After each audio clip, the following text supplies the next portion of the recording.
Thank you very much, Jacob, Richard, and good morning to everyone.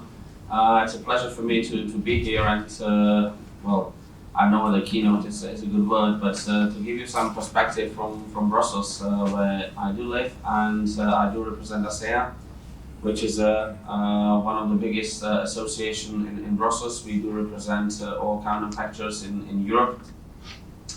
And besides many things, we are trying also to help you with some kind of guidance, what to do, how to do, and talk to policymakers, what is coming in coming years. Therefore, my presentation is not just clearly focused on, let's say, software development, on skills, etc. But first of all, I thought that it might be helpful to give you some perspective. What we do expect in future, because that will shape your work in Communicate.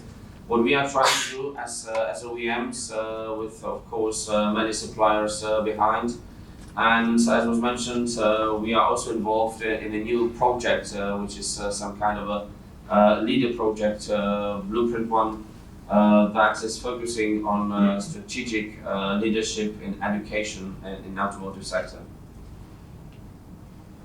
When we think about future, I think it's very good to have a look on what's happening now and what happened in the past, because we are pretty convinced that we have to learn what will happen from what is happening today. There are a couple of challenges that are ahead of the industry for the moment. In a nutshell, of course, people are changing. We have a very significant number of changes that are challenging our industry. Don't forget, we are a global industry. We are not just working in Europe. All our members are working in China, in South of America, in USA, etc. And that needs to be reflected in the changes and trends that the sector is facing too. We need to have a look on, of course, environment challenges. This is topic number one, especially in Brussels. Let's be very frank. We have local issues in cities across Europe. We have global issues across countries around the globe, and our industry needs to tackle that. And of course, first, last not least, whatever you would like to take that, still we are private companies. We are running our businesses, and we want to be sustainable. And we want to be, let's say, somehow competitive across the globe. If we have a look on the three key trends, mega trends, how do you want to call that? The first one I mentioned, demographic changes. We all know that the customers are changing, especially in Europe, but of course also in the globe, which is the growing market for all of us in Europe. We have different appetite of the consumers. We have, let's say, more diverging, demands from the consumers. The younger ones, they don't want to have the cars. They are opting for different solutions. We have the elderly solution. On the other hand, we have the third market, where we have still enormously growing population in the cities, which of course is leading to changes in the demand for mobility. So we need to tackle that, and of course that requires certain solutions from your side. We should not forget the issue of connectivity, let's say the demands from the younger customers. It's not about just mobility, it's about services, it's about connectivity, that's about the solutions that we need to provide. It's not just 4 wheels and to go from point A to the point B. It's just really mobility as a service. Of course, all that we are trying to do, but we have certain constraints, and we are quite aware of that. We know about the climate change, we know about the key policy issues that need to be tackled, and what we are committed to do, which of course has an impact on the technologies that we are providing to the consumers.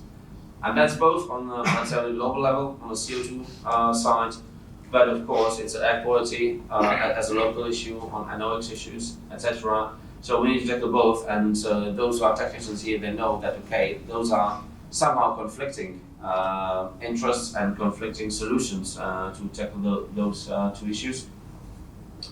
And it's one of our key priorities to do that, and as I said, it's our commitment for the future to tackle the environmental benefits for society. But as I mentioned, we need to do that in a sustainable way. We need to do that in a way that is profitable, that is sustainable, not only in Europe. As I mentioned, all our members are global companies, so we need to think what is happening in Korea, in China, in Brazil, and we need to pack that in some solutions that are acceptable for the consumers, for society, for the governments, and of course for our owners. How we do respond with that? I think on one side it could be said very simply, but of course the details are extremely complex. Of course, we are trying to still keep the word mobile. It's not about that we are limiting mobility as is requested time to time. No, we still think that mobility is absolutely essential for future. But of course, it will be a slightly different mobility. We want to have a safer and more efficient mobility, which exactly reflecting the key trends that I mentioned before. So we are trying to put together all different technologies, all different technical solutions that are able to create much safer, we know all the trends, and more environmental friendly solutions for the future. As I mentioned, environment, that's number one for us, so we want to keep the world clean, both from the perspective of a global impact, which means CO2, and of course the local ones. And here I want to mention it's not only, I'm mostly speaking on behalf of the passenger cars and vans, but of course it's also for the freight transport, for the heavy duty vehicles, where of course the solutions are different. It's not the same solutions that are applicable for small cars in the cities and for long distance freight transport. And I think that we are trying to deliver significantly, but of course there's a big challenge ahead of us, how to move to zero carbon transport in future. And of course your solutions and your technologies will have a say to that. And then of course I mentioned we want to be still economically sustainable, we want to stay in Europe, we want to produce in Europe, we want to employ people in Europe, but of course that we need to see that in a global context. And I think that all of you have partners across the globe. So this is also a part of the solution where ASEA and our members, we are very active and we're trying to put that together. I think there are plenty of examples what we are doing to do that. We have alternative powertrains, we have alternative technologies, they are helping to different parts of that puzzle. We have new different mobility models, and of course with respect to connectivity, you see plenty of platforms that are trying to, let's say, attach the different angles of that puzzle together to achieve the long-term objectives. But of course, it's not just only about the technology. As I've said, we want to deliver, we are delivering, but it's about people. It's about people that deliver on the spot, they are in the research side, and they are transforming, let's say, the knowledge of the research into practice and into our products. And that's why Drive's project was here already mentioned, because we live today, but we need to think about future, and we need to deliver not only on the solutions, but to provide, let's say, the feedback for that. Drive is one of the key projects of the European Commission, which is moving into, let's say, identification of the key trends for the future and transforming that into policies that are reflecting that for the labor force. Let's be very frank, our industry, automotive, is facing a massive challenge, especially from an environmental perspective, moving towards zero emission and low emission mobility, let's say in mid-century. That requires enormous change, technology-wise, but of course you can do whatever, but someone has to implement that. So the objective of the Drive project is about, firstly, to identify what is happening and how we can transform that for the relevant skills and educational needs on the side of the labor force. We are in touch with the policymakers in Brussels and on the side of the member states. We already discussed the trends, and I think there's a clear commitment and vision where we are going. But then that it is essential how we do that. That's why for some they are more familiar with the Brussels environment, G 2030, which was a very broad stakeholders consultation and dialogue, which was finalized in some kind of a report that identifies the key challenges in the automotive industry for another decade. And of course, identifying some of the bottlenecks that are ahead of us. And frankly speaking, that was the basis of our project. Together with the New Skills Agenda for Europe, which is not only automotive, but covering, the key challenges for the key sectors in Europe, we are trying to put together challenges and the ways how to tackle that forward. So the DRIVES project, and Jakub will talk more about that, represents one of the key blueprint projects in Europe. We are trying to deliver some kind of a roadmap for the industry. That's our task. We have a huge partnership with education institutions because they will do the same mapping, and we're trying to bridge that together. So we know what will happen and how we tackle that, because you will provide solutions, but as I said, we need someone who will put that in practice, and that's the objective. We are trying, our dream is to create some kind of a European market for people that will do understand what will happen in future. Frankly speaking, I really do envy them because they will know what will happen in future. I don't know it, unfortunately, now. And provide training, skills, pro definition. EPA was mentioned here as one of the key pillars of that project. So in practice, everyone knows Erasmus, and young people are traveling across Europe. Everyone knows that how it works. And we want to try to make that also for people working in automotive, for the new skills, for the new job roles, to be able to go across Europe and deliver solutions for the bright future of Europe. And I think with that I can stop because Jakub will talk more about the project itself. And of course, with pleasure, if you have any questions, feel free to contact me. Thank you very much.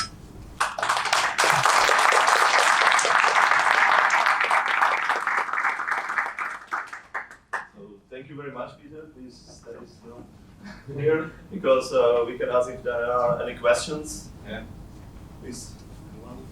Maybe you present first and then we do it together, or? Actually, in the program is that the presentation of DRIVES project, the detailed one, is in workshop 10. But if you like to, we can. No, it's okay. So I will speak more then about DRIVES project as the first presentation in workshop 10. So we are all invited. Okay. And then now there is a time for the questions if you have for Peter now from the audience. Okay. Yeah.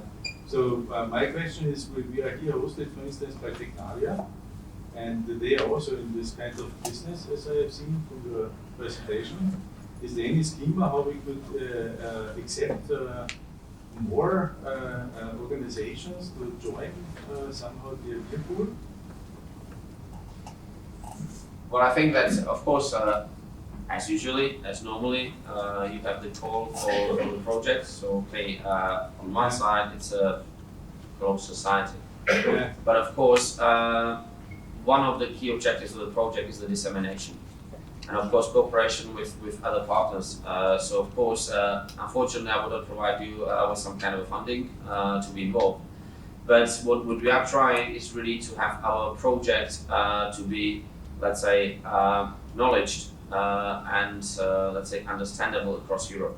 So we are working and we are trying, and for example, that's our role in ASEA. We are working with national associations across Europe with all 28 member states to national associations. They are, let's say, delivering the information and of course request for cooperation across Europe. So it's not only from our sector, but of course, if anyone is interested in, please join us, and we're more than happy to include you. Let's say, yeah, we'll talk more about that. The project is for 4 years. It's a really long one, but of course it has some, let's say, background and the reason why. And let's say in the first half of the project, we are trying to make that mapping I was referring to. Mapping on our side as an industry, what will happen. We have the mapping on the side of the education institutions, what they are providing, what the challenges are for them, let's say, to meet the request of industry, and really want to be industry-led project. And within that mapping exercise, really we are trying to involve everyone who has anything what to do with the automotive, because everyone can have a different perspective. We are talking not only OEMs, we have suppliers, we have aftermarket, we have really the broad range of, let's say, institutions or businesses that are involved in production services, aftermarket, whatever. So the mapping exercise should be really, or the aim of that exercise is to involve everyone who can have a say what will happen in future. And doesn't mean that today your role is 50%, it doesn't mean it will be the same one in 2030. We have minor issues like with alternative powertrains, solutions for infrastructure, etc. that of course are minor today, but of course their role will be extremely higher in coming decade. So definitely whoever is interested to participate, please contact me or Jakub, and we're more than happy to involve you and to have your perspective. That's one of the key objectives of the project. Yeah. The purpose why I asked you just to understand this, because we developed these job roles, and then of course one job role is very likely to be cybersecurity topic, like they presented.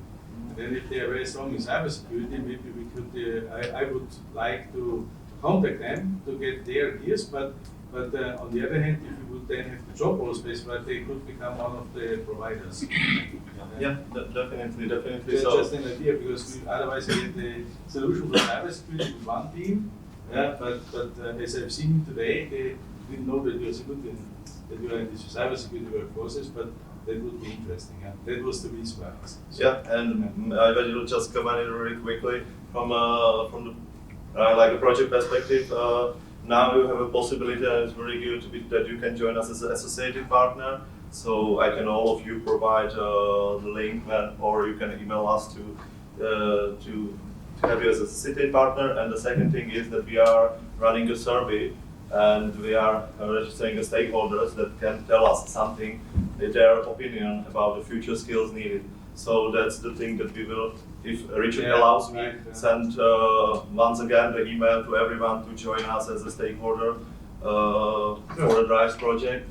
And as Petr said, the project, because of its essential as a European project, is closed now for the new partners, but the project is something like a structure and the blueprint for the other steps and other projects that we are building new sustainable partnership for the skills agenda in the Europe. So there will be definitely another develops, another projects where you can participate as a full partner. So that's my comment for that.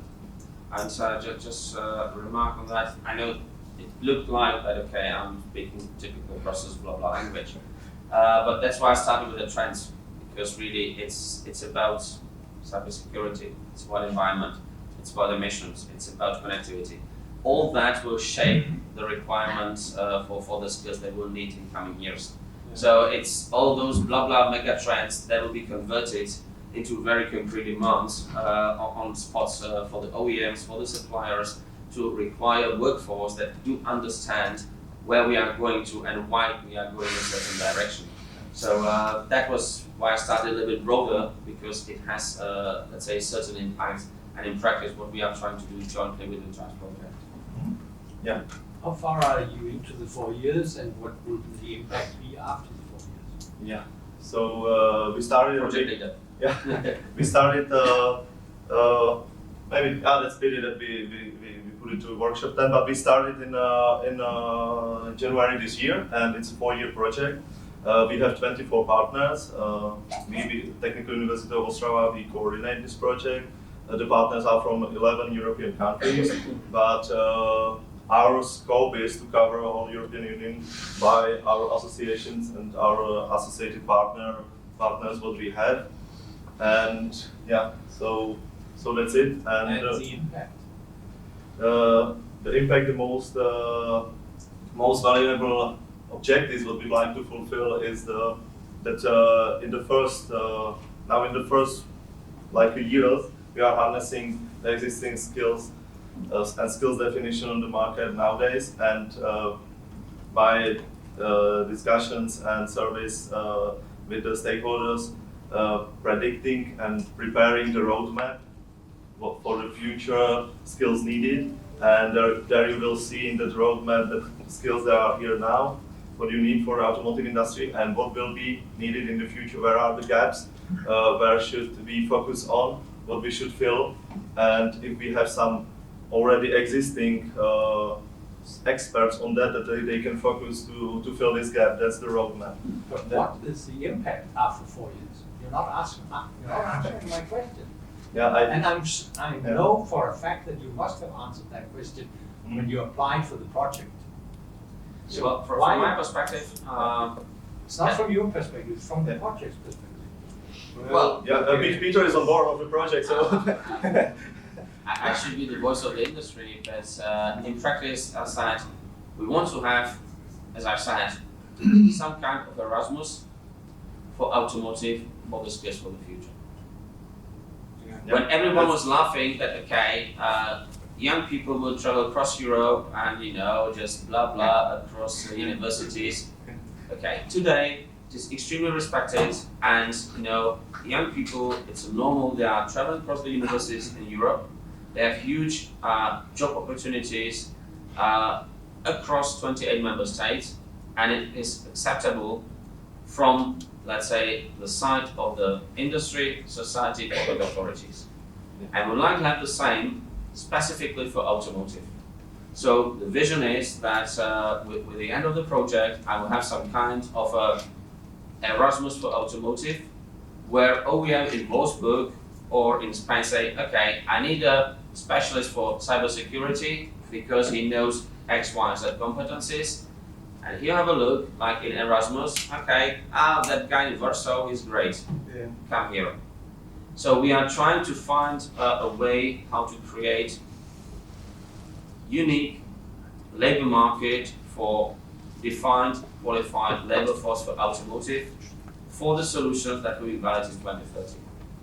Okay, If I reply a little bit. Yeah, but I know what to a little bit, so I translate. The project is very big, and at least I'm the work package leader for putting the job roles together, which are based on the market. Okay, and 30 of the 60 job roles will be placed on the market with the skill card and with training material, with training services and certification services. It's not fixed that it will be whereas micro.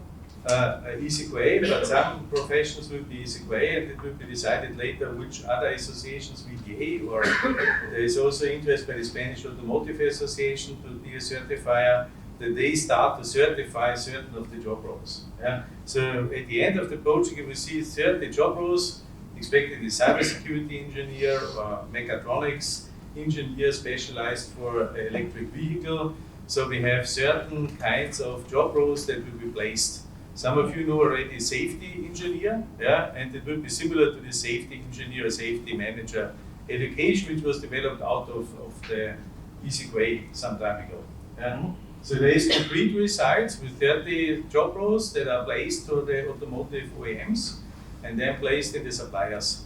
Yeah. And then the 30 job roles, the vision, what you proposed, yeah, this is the vision where the next call of the Commission will go to, because then there will be more job roles to be developed by more partnerships, and that will require more funding, and then the European Commission will issue more calls. Okay? So this is of course, but since we are at the project start, this is still on development. Okay, but and my work package has just started, I think, yeah. Which means that I'm the person who should help them to package the knowledge as we have presented. Okay. Yeah. Exactly. Thank you, Richard. And as you said, I just would like to comment it. I started with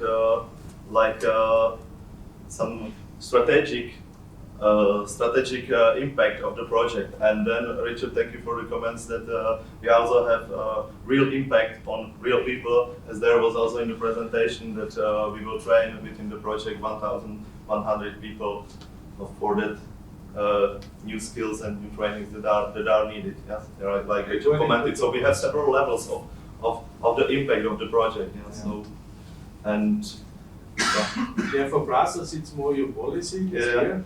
Everyone has his own view. For you it's a future vision where big automotive manufacturers move to. And as I made the joke, for me as a person at the ground level, It's more interesting that we have the job roles, trained on the workplace. Yeah, exactly. And when we meet both, then we have one. Yeah. So that's it. And any other questions? Yeah, please. Project Drives looks to me like an automotive project. Of course, Yeah. it's in that direction. Do you know of something similar in other domains? Yeah. I will just really start. Yeah, it is for automotive domain. This project, maybe we don't mention it precisely. It's for the automotive domain, and it's a pilot project from 5 already run. It started in pilot phase of 5 blueprint projects. So we started for automotive domain, then we have tourism, we have space, Agriculture, maritime.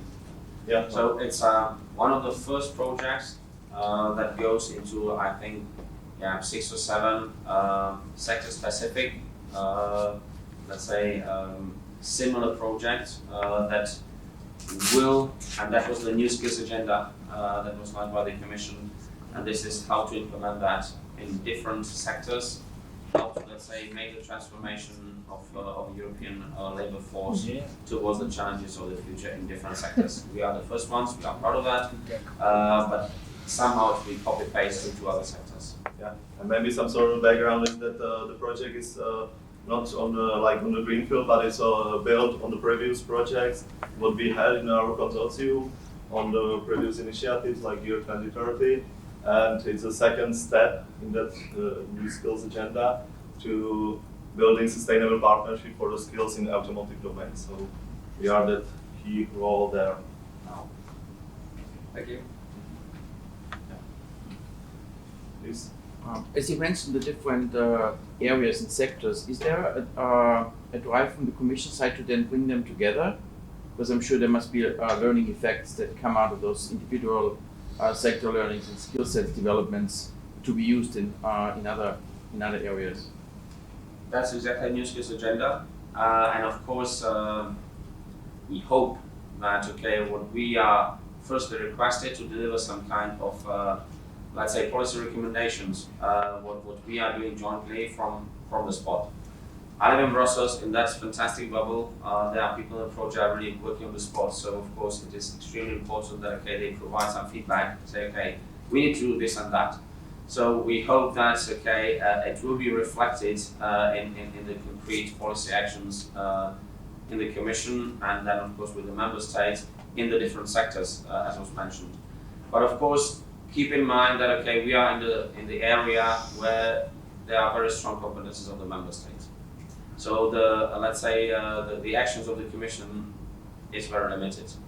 At the end, it should be, let's say, the way of recommendation and soft legislation towards the Member States that are responsible for education. It's not the European level.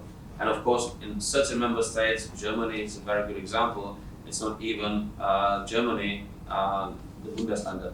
So we are on some kind of a very delicate balance between what we can do from a European perspective, what could be accepted by the Member States and then implemented. So that's why, as I mentioned, we have 24 partners, and what is the beauty of the project that we have, let's say, not only universities but also regional agencies, etc., because they have to say, and frankly speaking, they have the biggest say how to implement and what to implement. So again, at the very end, we can provide some recommendations. We have already some thoughts from the first months of the project, what could be done, what to be supported. But I'm not necessarily saying that that will be done from the side of the Commission. It should be, let's say, a task for the Member States or regions. But will be reflected, or we hope it will be reflected. Yeah. Any other questions? Okay, so thank you very much, Petr.